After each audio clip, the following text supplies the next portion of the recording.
Be it real or metaphor, whatever is in your backpack or your briefcase or your purse that you've brought into this sanctuary that is weighing you down, leave it behind. Whatever you are carrying that is keeping you distracted or caught up in shame or guilt or hopelessness, leave it behind. If you need it, it will be there for you when we're done. But for this hour, just let it go. Come into this place with open hearts. Come into this place with a soul that has remembered how to be tender again. Come into this place with a renewed hope for this world. Come into this place ready to build a world we've always been worthy of and have always dreamed of.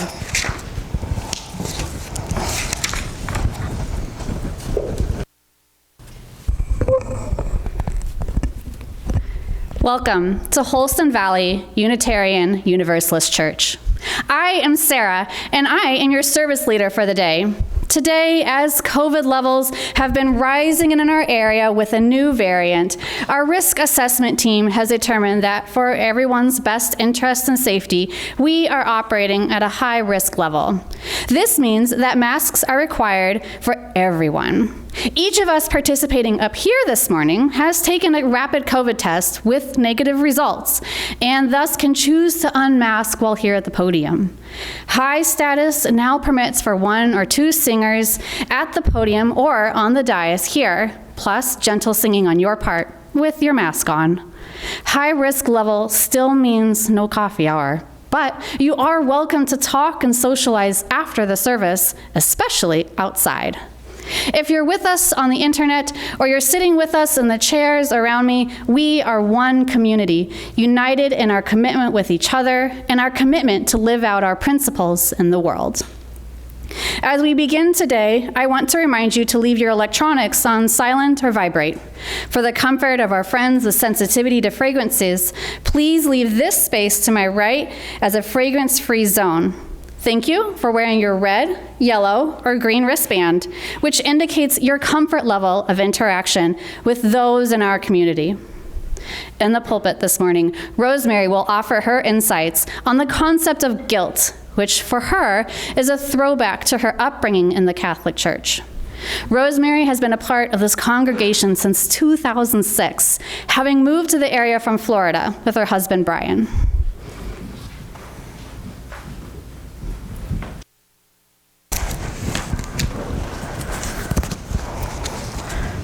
We work together as a church to transform ourselves, our community, and our world by sharing love, pursuing justice, and seeking wonder.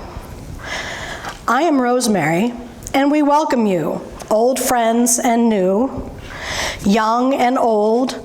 You are an essential part of our celebration today. Whether today is your first or your 1,000th Sunday with us, we are stronger because of your presence. We are one people of many beliefs, many origins, sexualities, and genders. We are all growing, all learning, all loved. Just as you are welcome here. This morning, we have something a little special. Reverend John Paul Worley, also known as Cornbread, and his original songs written and performed by him. We'll try and keep it to a dull roar. I do apologize for the level here. We're just trying to get louder than the drums, which I'm playing with my feet.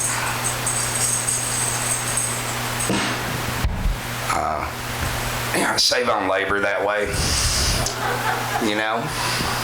just makes it, don't have to fill out as many 1099s. And I play Appalachian Trance Blues.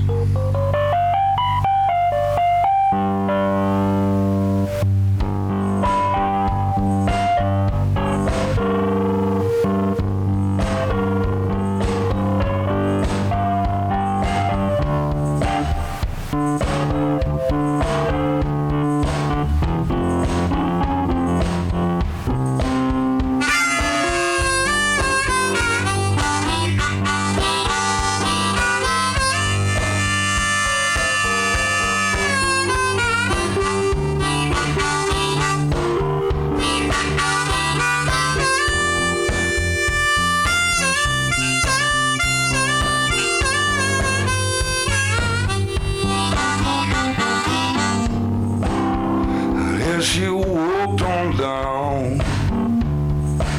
to the den of the heathen, girl, you took the counsel from a Philistine. I said, with that great big grin, and baby, I just want you to know now, sir, I don't wanna be a liar, girl, you got that mountain to climb. You know I'm gonna help you rise. And as you walk on down the road now, mama, now, sir, you're gonna travel, I just want you to know God loves you now, and so do I now, baby, in the middle of your night. I just want you to know you got that mountain to climb, and I'm gonna be right behind you singing.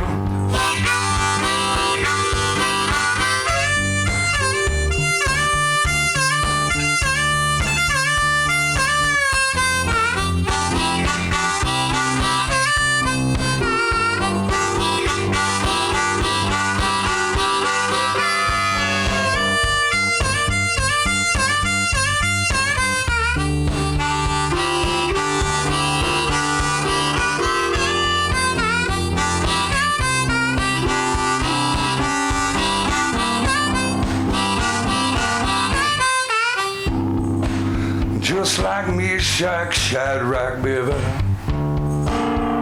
and the bell, no gold, I've been sitting in your furnace. I've been talking about how hot your coals are, girl. And I got your cool drink a while now, right here. Won't be that fun foundation, was not needed here, that hesitation singing. Yes, you walk on down the road now, baby, you gonna travel like I just want you to know that God loves you, girl. Now, so do I, and we're in that middle of your life. I just want you to know, yeah, now, sir, I don't want you to be left behind singing.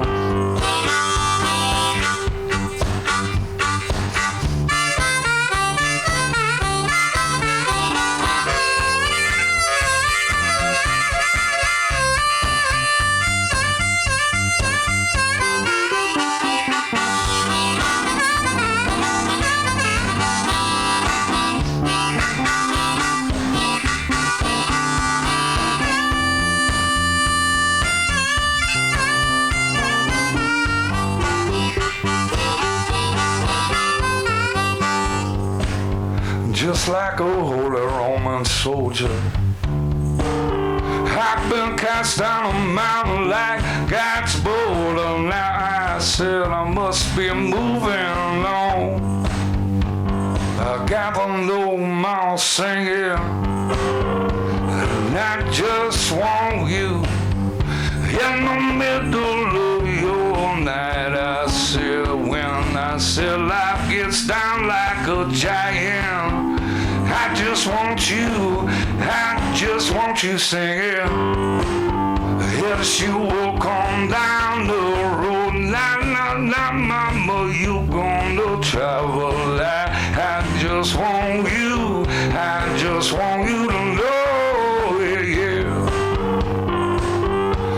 And now, in the middle of your night, yeah.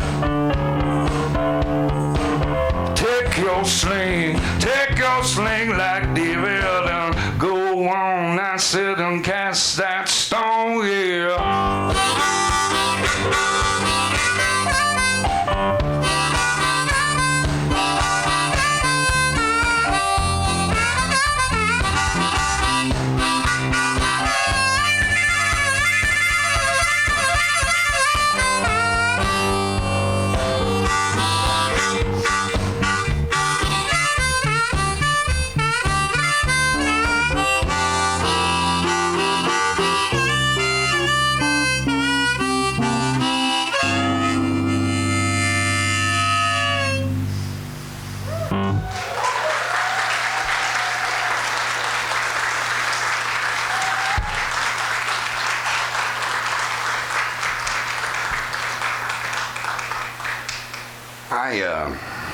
I know this sounds funny, but I had the fortune of being an alcoholic. Now, let me explain. It wasn't the blessing of being an alcoholic. It was the blessing of being able to go through recovery. Going through recovery has been one of the most enlightening experiences that I've ever been through, and one of the most humbling.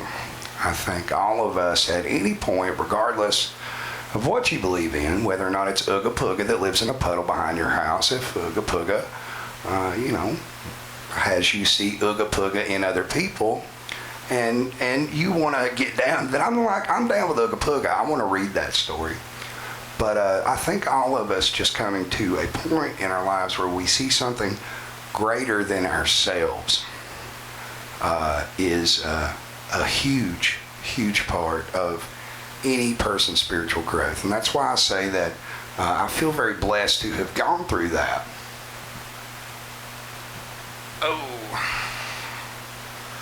Gonna change gears a little bit here and introduce you guys to the only instrument invented in the United States of America.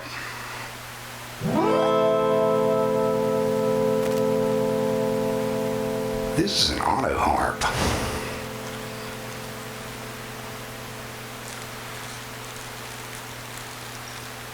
And I would like to play for you guys one of the first songs that I ever wrote. It's a little song called Roots.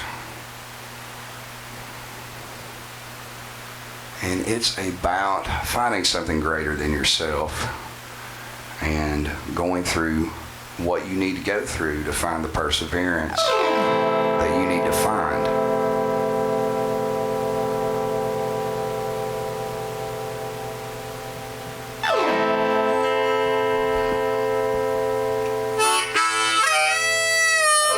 You don't want to tune one either, by the way.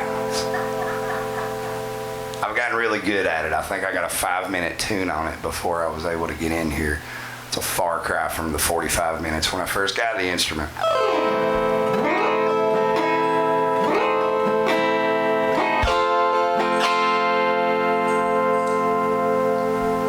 There we go.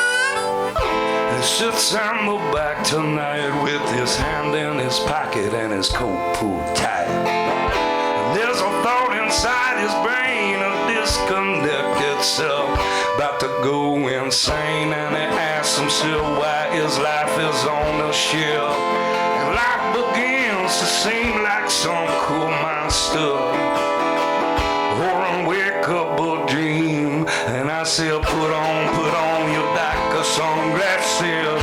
Try and rise yourself above the masses. Get bit down, get beat within. Give a big grin, let that life come in. Put on your dark sunglasses and try and rise yourself above the masses. Get beat down, and baby, I said, give a big grin.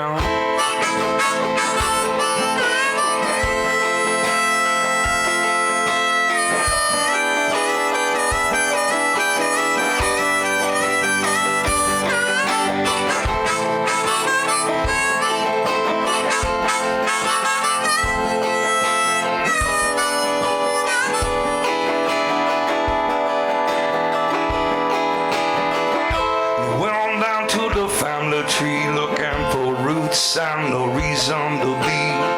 Said my mother's mother worked with her hands, spent the whole life being beat down by the man. My father's father was a tortured soul. Too much war and death are gonna take a toll. He found a hole in the bottle that stuck in his head, and every stayed till the day was dead. Put on your dark sunglasses, try and rise yourself up above the mass. Get it down, get beat within, give a big grin, let the life come in. Put on your dark sunglasses, try to rise yourself up above the mass. Get beat down, get beat within, give a big grin and let that life come in.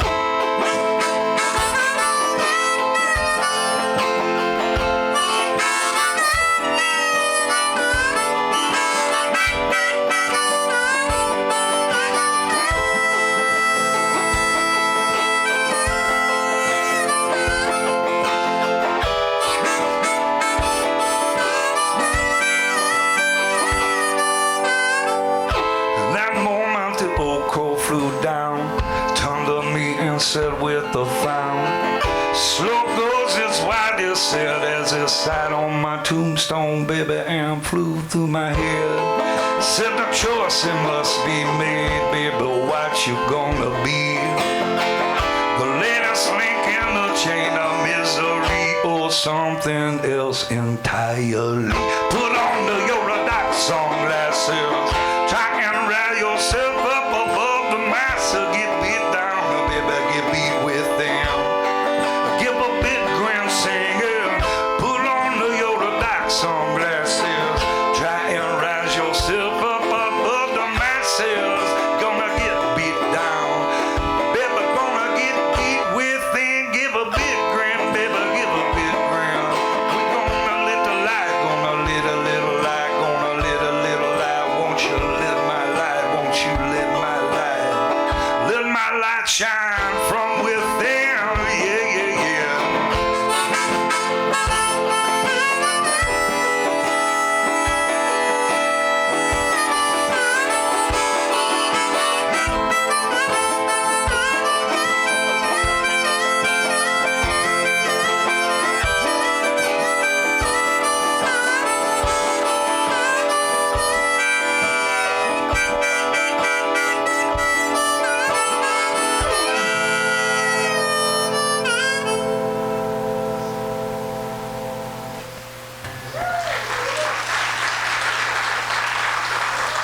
Thanks you guys so much.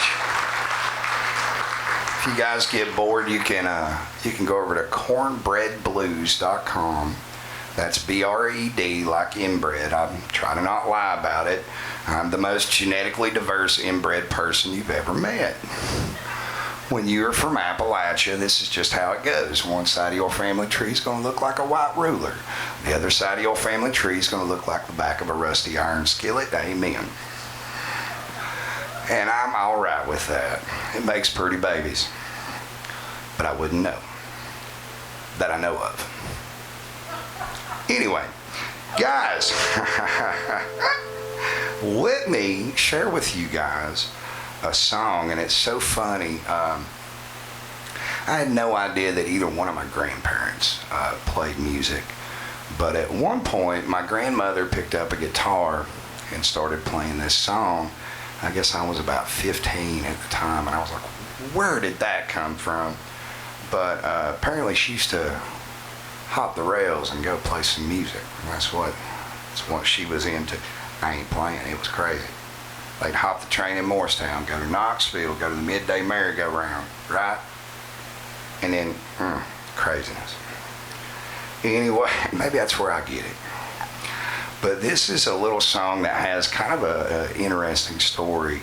I'm a firm believer that when my European ancestors got here, there was no church here. We were all broken when we got here.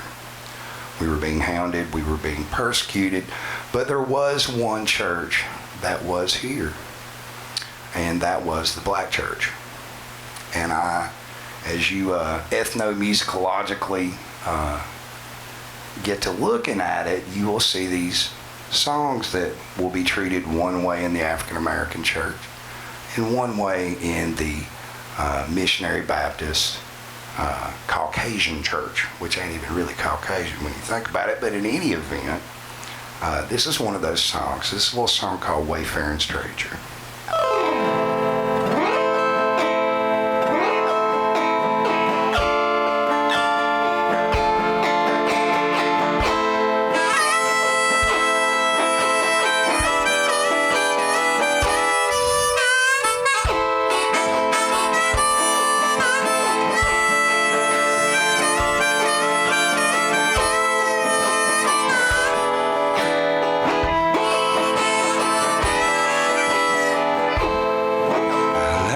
just a poor wayfaring stranger, yeah.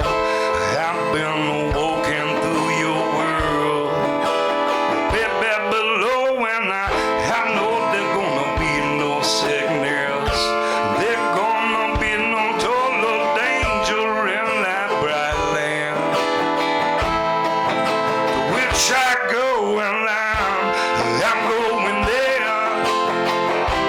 Gonna see my mother, yeah, yeah. I'm going there, and I'm gonna see that sun. I'm gonna walk, I'm gonna get with it. I'm gonna go on over Jordan Way. And I'm gonna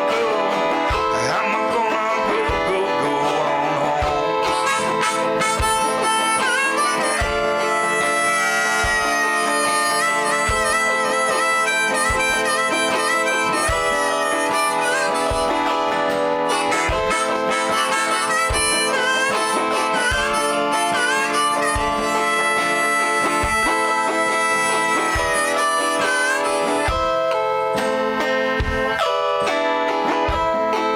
And I feel them dark clouds, baby, gather up around me. And I know the path that I walk is gonna be steep, baby, and narrow, but I'm gonna be beheaded for God's beauteous fields up down there where I know you're gonna keep my vigils keeping. I'm gonna go on there. I'm gonna see my father, yeah. I'm going there, yeah. I'm gonna see that sun, and I'm gonna walk, baby. I'm gonna walk on over, and I'm gonna walk in some footsteps on over Jordan way.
We're going to turn it over for the rest of the service. Thank you guys so much for accommodating me. I really appreciate it.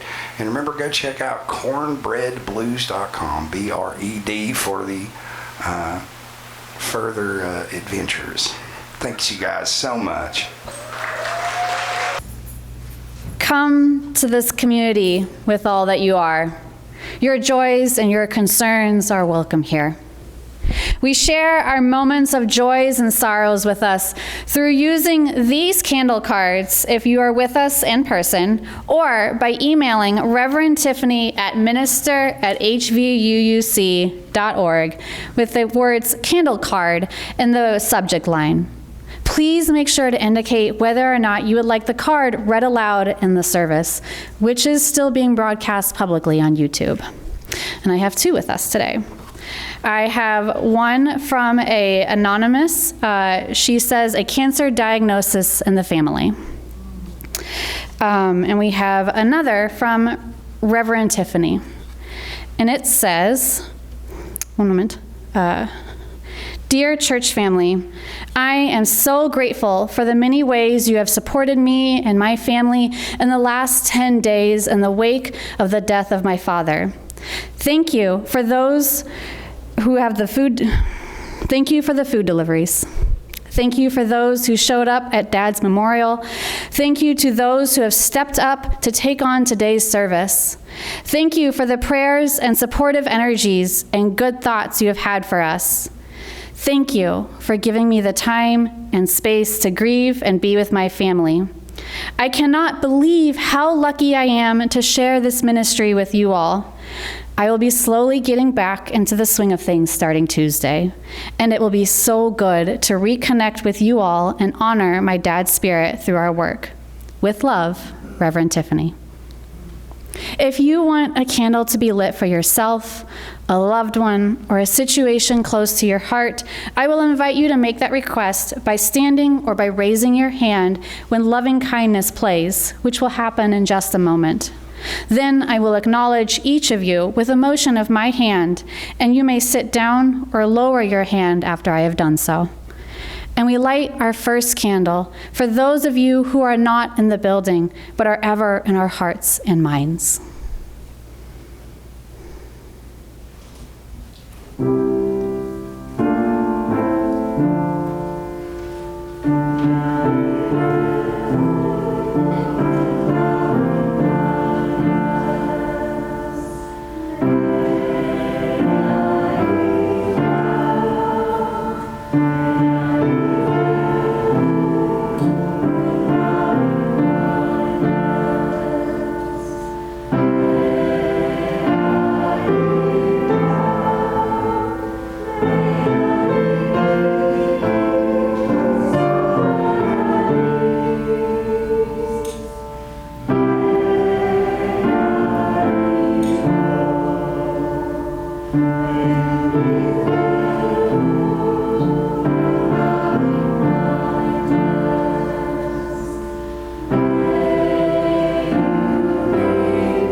And we light a final candle for all that remains unspoken in our hearts and minds.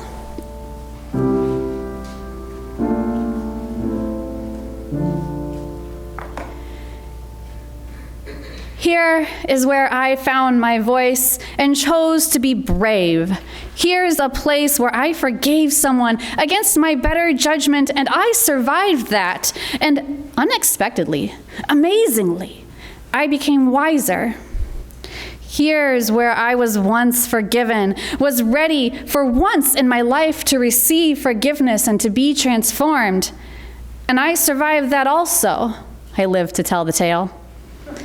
This is the place where I said no, more loudly than I'd ever thought I could, and everybody stared, but I said no loudly anyway, because I knew it must be said, and those staring settled down into harmless, ineffective grumbling, and over me, they had no power anymore.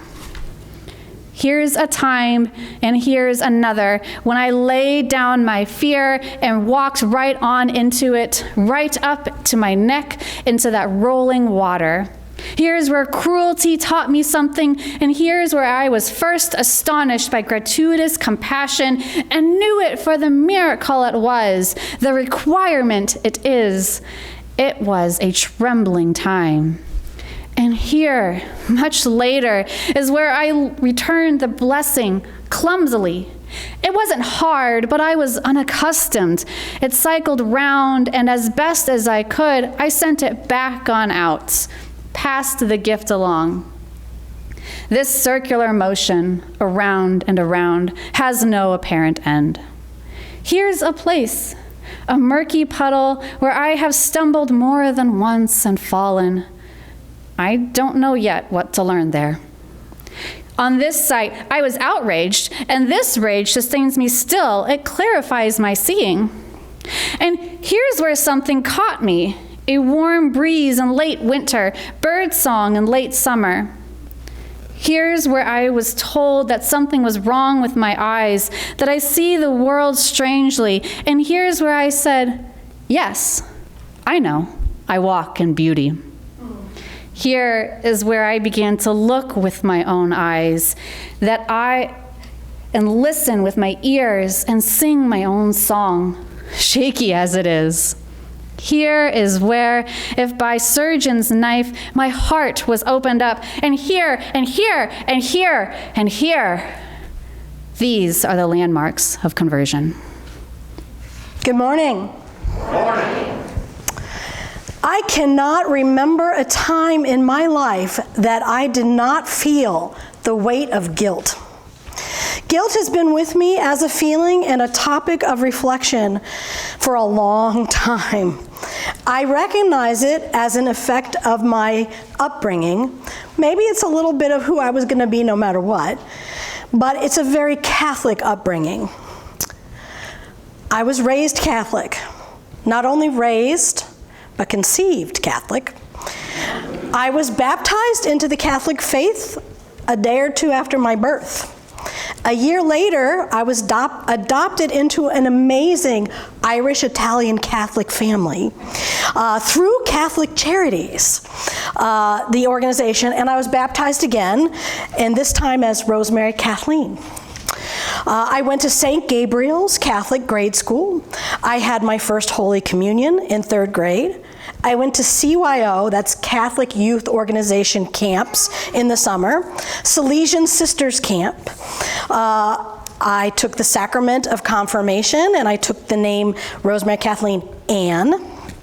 That's all these saints. You have to have saints as part of your name.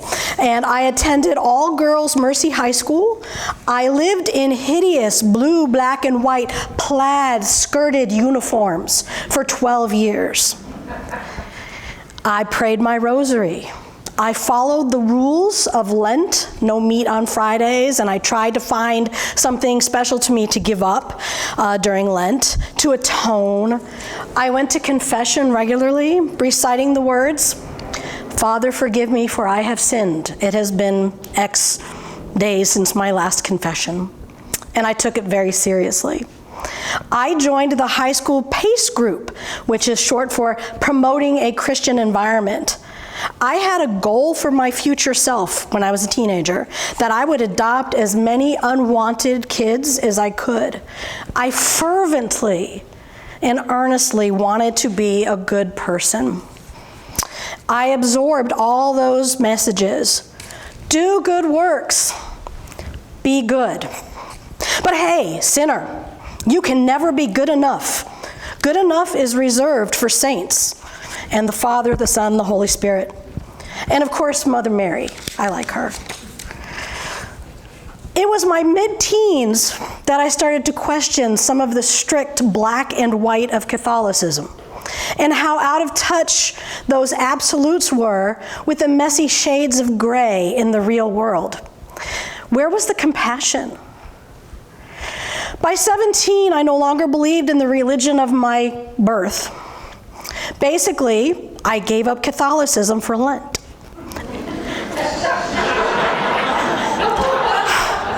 I walked away. But did I really? For many years, I have struggled with this feeling of guilt. I felt bad for so many decisions, big decisions and stupid little everyday decisions. I felt bad for hurtful things other people did, taking on the feeling of blame. It was constant. I felt this under the surface dread for so long. It was always there, even if I couldn't articulate what I was feeling. So let me give you some examples in life, some mini stories. I felt guilty every time I said no to someone who needed or asked for help. I said yes a lot. I still do. I felt guilty every time I didn't help a charity I believed in, and there's a lot of them. A coworker, when I was first on my own out of college and living on my own, I got really, really sick with really bad food poisoning, and a coworker came and delivered medicine and food, and I needed that. But dang, I felt so guilty that she had to go out of her way to help me. In my 20s, I felt bad, get this, I felt bad for the way I dressed. I never wore makeup, I still don't. I never wore makeup. I wore comfy Birkenstocks, short hair, practical clothes for outdoor work. My work was outdoors. I didn't feel bad for the way I dressed per se, but I didn't fit the societal image of femininity, my mother's image of what I should look like, and it made people uncomfortable. They didn't know what to make of me, and I felt bad that I made people feel uncomfortable. I felt guilty. I felt bad later on in my career, mid-career. I felt guilty for not feeling more ambitious. Like, what's wrong with me? I'm supposed to be ambitious and climb that ladder, and I'm like, I didn't care, but I felt bad that I didn't feel that way. So when I worked in Florida, I felt, okay, I was kind of looking for better jobs, but I felt guilty applying for a new job out of state because my parents were about to move to live near me from California. They followed me. And I was like, oh, I can't move because they're coming. And so I felt terrible. Okay, here's a big one and more recent. I felt terrible for how I felt I mishandled my relationship with my mother-in-law. When she came to live with us, she had early dementia. I didn't have a lot of patience with her. I'd try so hard, going back to that Catholic childhood, to be the good person I was supposed to be and to have patience, and I wasn't, and it ate me up. That I couldn't do well with that patience. I felt guilty. I have felt guilty that I never adopted special needs kids or fostered. I never lived up to that image I had of future me. There is no limit to this list. Like even last week, Phyllis had asked for help up here before the service and I didn't have time, and I said, Beth will help you. And I felt awful for doing that, but I had to do it. And then even this service, I was like, who am I to get up here and have this self-centered service? What the heck? I mean, I feel guilty, but okay, I'm over that. So that I let go. So there is a term for this, and it's called Catholic guilt. It is a real phenomenon, and you could look it up on Google, and there are tons of articles about this. Catholic guilt is the reported excess of guilt felt by Catholics and lapsed Catholics. Guilt is a byproduct of an informed conscience, but Catholic guilt borders on near pathological anxiety about moral issues. It is personally distressing, as you have heard. It's dysfunctional and often accompanied by impairment in social functioning. And I think aside from that last line, I think socially I do okay for the most part, but if you were to open the dictionary for Catholic guilt, my picture would be right there. So I own it. I know I am not alone in this struggle. From talking with friends from many religious backgrounds, such as Jewish friends, Methodist, Christians, Baptists, Catholics have done a really good job getting into people's heads, but they certainly don't have a monopoly on that. So maybe some of you are resonating with some of this, maybe some of you aren't.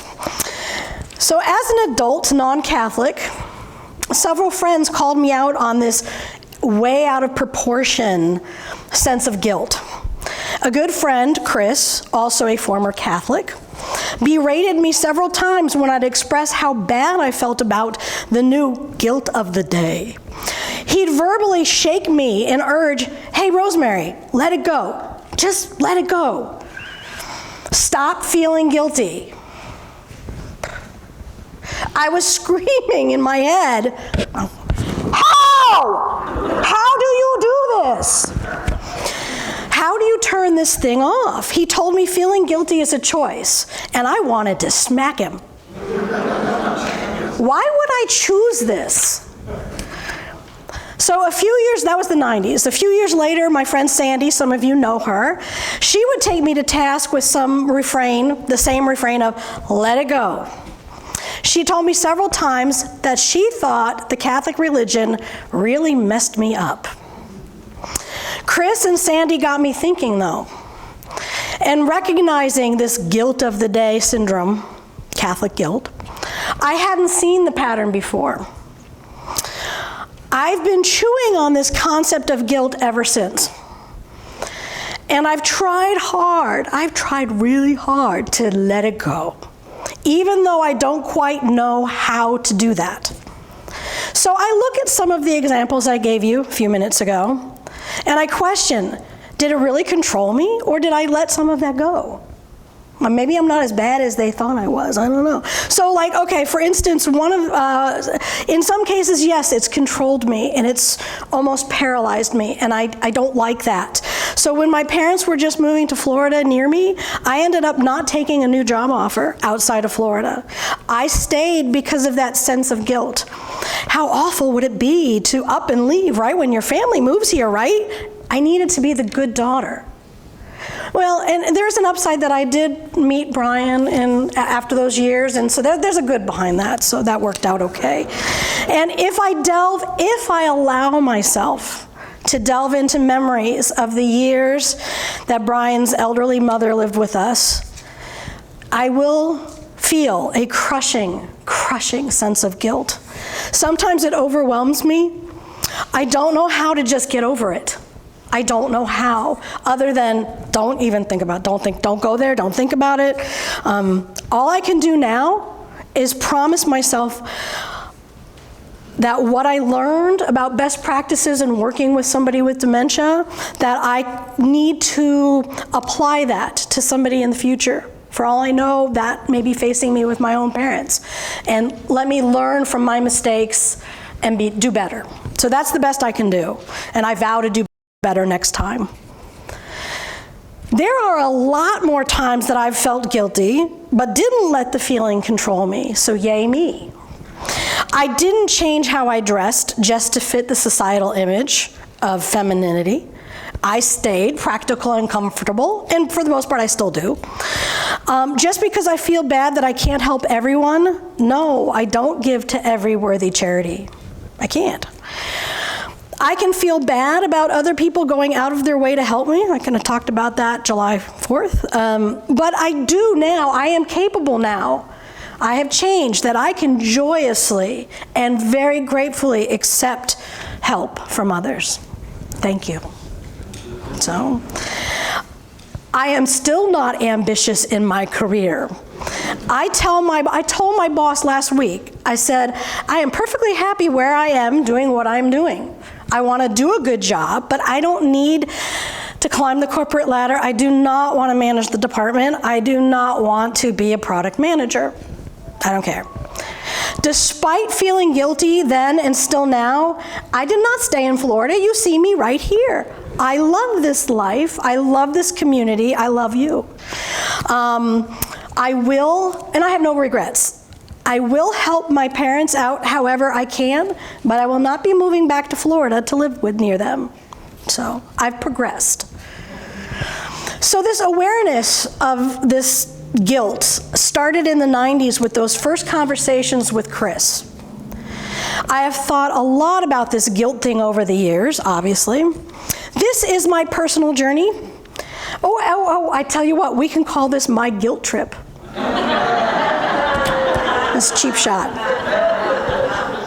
Does awareness of this overinflated sense of guilt give me answers? No. Sorry. I just keep coming up with a bunch more questions. Oh, how very you of me. I don't know that I'll ever get past these automatic pangs of guilt. I know I have a choice intellectually, but the sense of guilt comes to me unasked for. I doubt I can shed the burden of Catholic guilt. After this long, I think it's just part of who I am. It's made me part of who I am. But I do think I'm better about trying to let things go. I gave you some examples because I'm aware it's an option. The awareness also changed those pangs of guilt from gut punches to butterflies in my stomach. It's better. So you remember how I said my friend Sandy said Catholicism messed me up? I've thought about that a lot since then too. And even though I'm not Catholic anymore, I was and am a little defensive about that comment. Does my overactive sense of guilt mean I'm messed up? I reject that. I look back on a happy childhood, kind nuns, not the kind of nuns that hit. They had to stop by then. But the nice nuns, except for Sister Flora, who I tried to kick in 2nd grade. So I developed in my childhood a strong sense of right and wrong. I'm not unhappy about that. I like that. Catholicism gave me a firm grounding. I'm grateful. I think it has served me well. I don't like the person I was when I was young. I was a little snot. But I do like who I have become. And finally, I wonder, in coming up here to share this journey with you, if perhaps my own struggle with guilt can be flipped onto its head. Can it be turned into a potential mini superpower? I think it's been helpful to me in my life in 2 ways.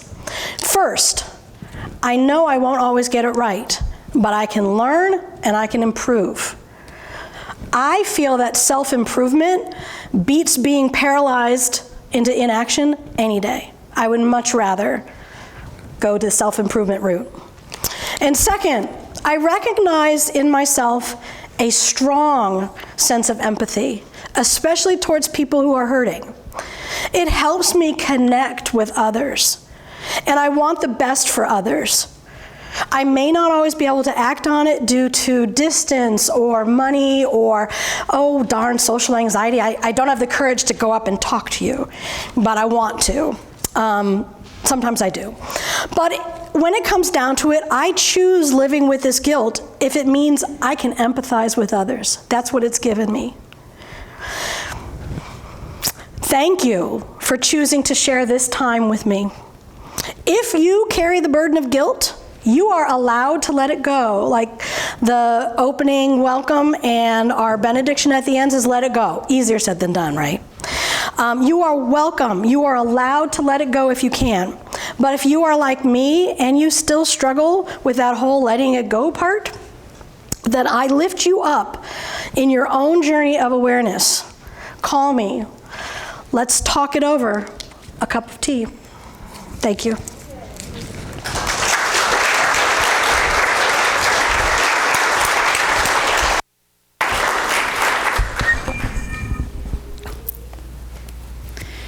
We extinguish this flame, but keep its light in our hearts, with its message of love and justice, taking it outside these walls to the world we live in, until we are together again. We thank you for being with us today. This upcoming Saturday, August 20th, we are hosting a kirtan concert. Please join us at 4:30 p.m. for a wonderful musical experience. If you have any questions or want more info, please email musicdirector@hvuuc.org. Reverend Tiffany and Sarah White are offering a fall religious education workshop called Owning Our Religious Past. This is for people who are wanting to examine their past religious connections in a way that invites them to bring the positive elements of those experiences forward and release those that need to be left behind. The workshop provides some simple tools for processing personal experiences, some with group sharing, and some through private exploration. This 4-session class will meet on 4 Sunday afternoons this fall from 12:30 p.m. to 2:30 p.m. They would like a commitment to attend all classes, but if one must be missed, they can provide makeup materials. If you are interested, please email minister@hvuuc.org. In your order of service, you'll notice that there is a meeting for the COM meeting today. That's been canceled. I believe everyone should already be aware, but we just wanted to make sure. You can also learn about the many opportunities for fellowship, justice work, and working together by visiting our website, hvuuc.org, and checking out our news and events sections. These words are hard for me. Let go of all that binds you, of all that burdens you, of what you carry, of all that shames you, of fear, of trespass and transgressions, of woundedness. Let go of guilt. Let go of anger. Let go of small-mindedness and pettiness, of ways of being that no longer work for you, of compulsions that consume your living. Let go of what you cannot change. Let go of regret, of that which haunts you. Let go of pain. Let go of ways in which you missed the mark. Let go.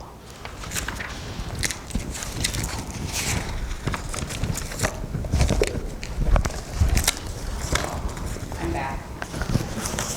You can find your closing hymn, 1057, Go Lift It Up, in your teal hymnal.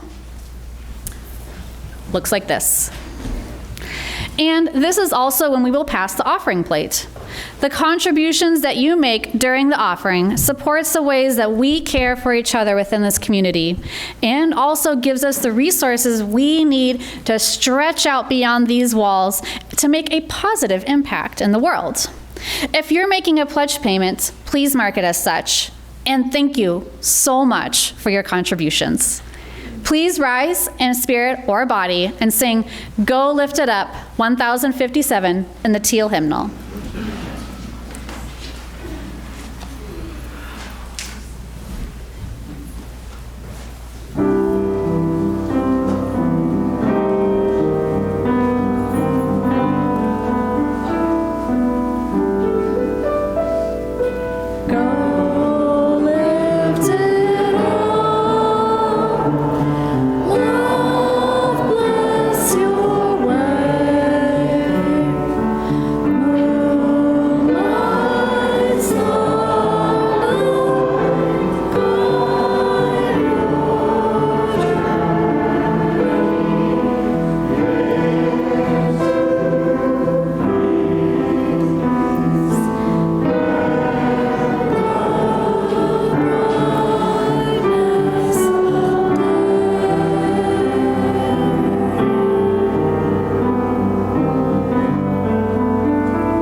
Forth into your journey this week with empathy and awareness.